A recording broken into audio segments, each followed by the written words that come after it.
You are listening to Verba Manent, where words do remain.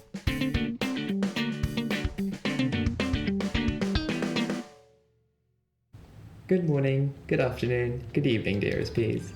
We're the Cultured Carrot serving up diversity on a plate. Welcome to the first episode of a new series that will accompany you along all the Mondays of March, a series that embraces the concept of multiculturalism in itself. Focusing on broad topics such as success, work, love, relationships, family, and even death, we bring together people from all over the world, from cultures that seemingly have nothing in common, yet united by common desires. Come join us for our journey through this melting pot of Earth. For our very first episode, we'll focus on the broad notion of success, a notion that guides everyone's lives from the choice of college to professions, money, love, and more. But what is success? We hear so much about it, but it means different things to everyone. Today, we're delighted to welcome with us Graham and Naman to hear their very own definition of success. But first of all, could you all start by telling me a little bit more about yourselves? Where do you come from, and what's your background like? Graham, would you like to start? Yeah, so I'm from Canada. I have lived in many different places in Canada. I grew up in Quebec, and I lived with my parents in and around Ottawa, and I did a 2-year high school prep school type affair in the west coast of Canada on Vancouver Island, and yeah, that's kind of me. Very diverse and very exciting. How about you, Naman? I'm from the ancient city of Varanasi in India, and having been intrigued by almost everything unknown, I have set out on a journey to collect experiences and stories from everywhere. It is a pleasure to join you all here today. It's wonderful and very, very exciting experiences to come, I'm sure. So, just to unpack this a little bit, could you give us a short definition of what success means to you, and whether your definition is related to any experiences or teachings that you've received? Naman, would you like to start off? Sure. Success, in my opinion, is a very stupid idea. In my culture, we say, "Karm karo, phal ki chinta mat karo," which translates to do what you're supposed to do, don't worry about the results. And I think success, a lot of people might define it in a lot of different ways. For somebody, success might be a lot of money. So for somebody, it might be a happy life. And for somebody, it might be a long life. There is a particular case that I always remember when I think about this. There is one living member from my great-grandfather's generation right now. He was not very successful, unlike my other people in my family from the same generation. And he was never able to own a car. Everybody had one car, but he was the only brother without a car. And when he reached the 100-year mark, there were newspaper reporters who went and asked him, what is the secret of your long life? And he told them that I am a walk king with a hyphen in the middle.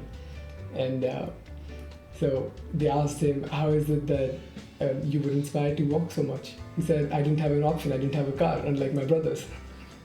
So I think success, if it was counted in terms of the length of your life, then it is not about money, because he failed in that respect, but he still lived long. The others who got more money, who could collect more money in their lives, they didn't live a long life enough to enjoy that money. So I think success is very subjective, but it should not be the idea that governs your life. It should be more about happiness. Wise words from the King of Walks. So Graham, you've travelled throughout Canada and I'm sure all over the world as well. So what do you say about your definition of success? I think that similar to Naman, my idea of success comes a lot from my family, and I think that it depends a lot on the various influences from my family. From my parents, I think I learned that success is something about comfort and finding a place where you feel comfortable in life. Whereas I I think I learned a lot more from my aunt and uncle while I was living in the west coast of Canada, that success is a much more ambitious thing and something that can really drive your life. Because I think that what the idea of success that I've landed on after a while is more about passion and creativity than anything else. I think that success is driven by passion, and that it doesn't matter really what you're passionate about, but as long as you're doing something that you're passionate about, then you will have success in life.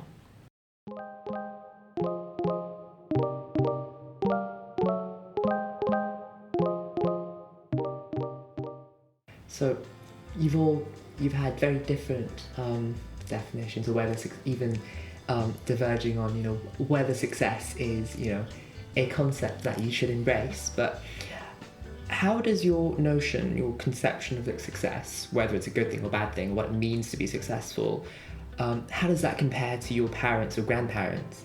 And has your own concept and understanding of success evolved over time? Yeah, I think just continuing on what I said before, my parents and grandparents have a very relaxed view of success. Whenever I wanted to do something like travel to the West Coast, they were always supportive, but they also always added the caveat of, oh, but don't push yourself too hard, try and be comfortable. And they never really pushed my ambition in a way that kindled passion. Whereas when I met my aunt and uncle, who are academics and who were very, my aunt was a vice president of a university. She really pushed me to achieve in school, which was something that I had always done, but maybe not because of me trying very hard to do it, but just because I didn't do much else. So I think that once I really started to become passionate about learning and about working at school, I really started to develop an idea of success which was based off of learning as much as I can, because I felt really passionate about learning. Mm-hmm. It's a very interesting evolution of your conception of success. So in your mind you have quite a defined, almost very strong opinions on what success is and whether it's a good idea. Has it changed? Has this idea changed throughout your life? It has, and a lot of it was because while growing up I have had the experience of being in different countries, being in different kind of schools, in company of different kind of people, and learning from them. And as a child, my parents and everybody else around me, and even now, people tell me, study hard, work hard. When Graham mentions the word hard, why doesn't anybody say study joyfully or work lovingly? And when everybody's making sure that they do everything that is hard, they make their lives hard and then they complain about it. So is that success? I don't think so. And from my experience, what I can say is that in my parents' generation, everybody wanted to be a doctor. If they couldn't clear the medical exam, they would become an engineer. If not that, then something else, and then something else. But they wanted to be a doctor not because that would give them happiness. They wanted to be a doctor because that was a lucrative profession. And think about if I'm a doctor today, and if everybody in the world becomes a healthy person, I'll be the most sad person, even though my job is to take care of those people and make sure that they're healthy, because my business is down now. So if there is a successful doctor, then maybe it is when everybody in the world is healthy. But if a doctor is sad when everybody in the world is healthy, then is that really success?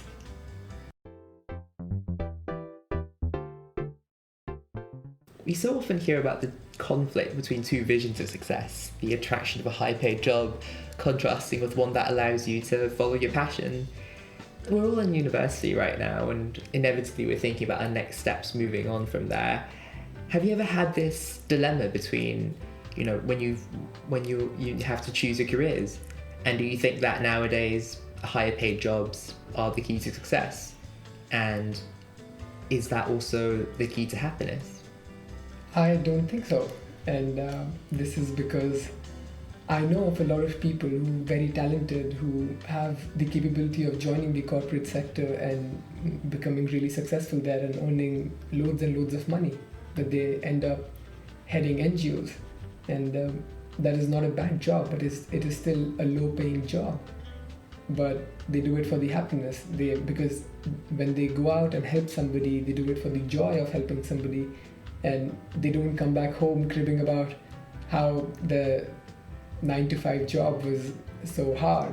And I think personally for me, now that I'm in university, every day whenever I speak to my parents, they ask me, now what next? And I can't really give them a defined what next, and they're okay with that because I have no real goal for success. My only the only thing I strive for every day is that I become a better version of myself. I am better than yesterday, and I think that is what really success is for me. And even if I'm not better than yesterday today, I'll be better than today tomorrow. So I think that is what defines success for me.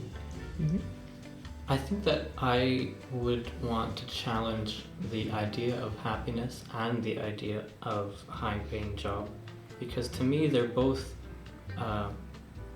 they feel too conformist for me.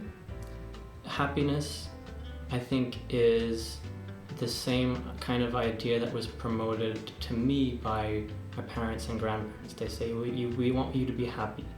But what really is being happy is like when you are driven by your passions and you are doing a creative project, are you really thinking about how happy you are?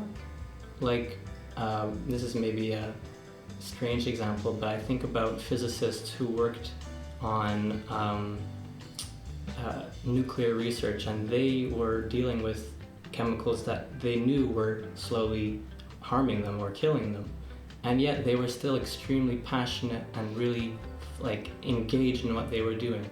And that to me is more what I strive for. Not saying that you should kill yourself doing what you love, but that happiness is not the end goal for me. I think that it's not, I think I maybe disagree with Naman a bit that sometimes working hard and suffering for what you do is, I'm not sure how to describe it. It's not exactly a noble thing, but it's something that I think to me is at the core of what success is. It's giving yourself totally to your creative project, to your passion, and disregarding the negative or the positive aspects that are at play. And I think that money is one of those aspects that to me I think is not the main focus at all, because it's always been more of a barrier than anything else.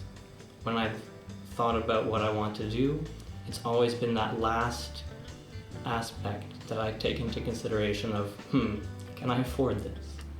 And it's never been something that I've always thought I need to achieve a certain amount of money. It's always been, in order to accomplish what I really want to do, what is the bare minimum of money that I need to do it? And I think that I've always tried to limit the amount of money that I have to spend to do something. So it's always more of a barrier than anything else. Mm-hmm. Really interesting insights on not just what success is, but also the value that money brings, if you'll pardon the pun.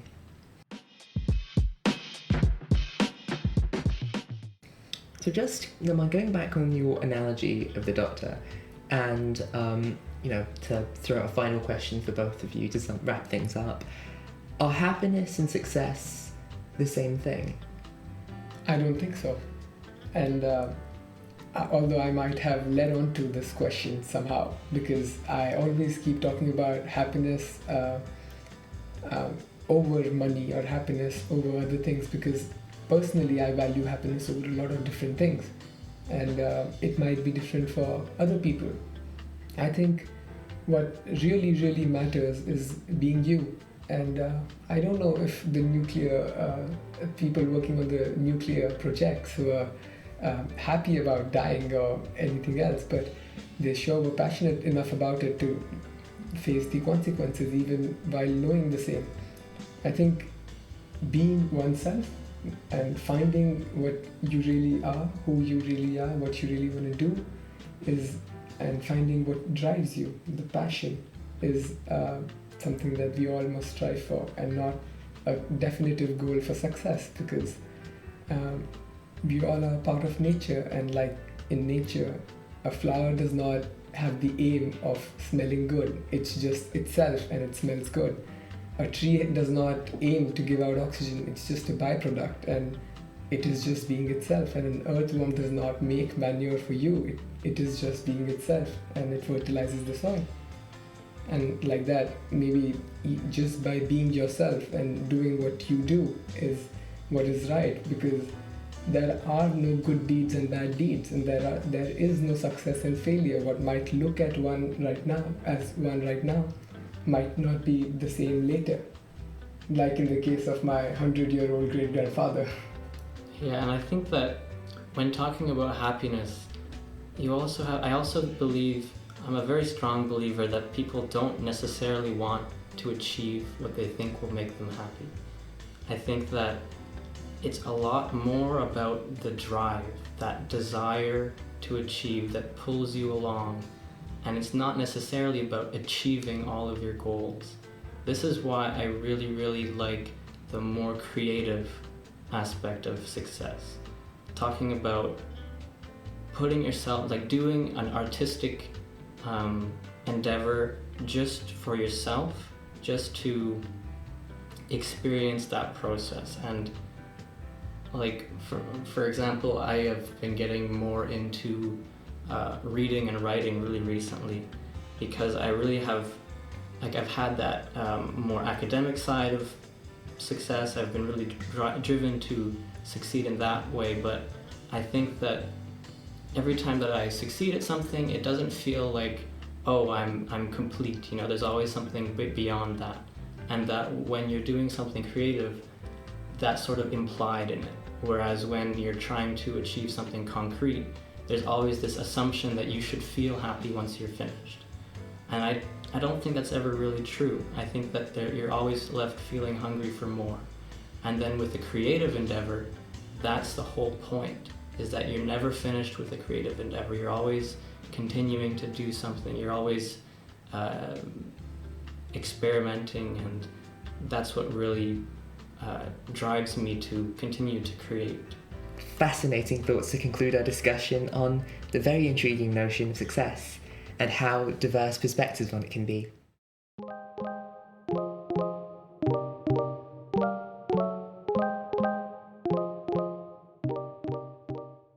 Thank you, listeners, for tuning in. This was brought to you by the Culture Carrots of the Verba Manit podcast. Remember to tune in next Monday for more episodes on multiculturalism. Thank you to the writer of this episode, Cam, and to the producer, Isabella. And thank you for Naman Kapoor and Graham Hunt for joining us today. I'm Mason Lowe, and see you next week for another episode of the Culture Carrots. Take care.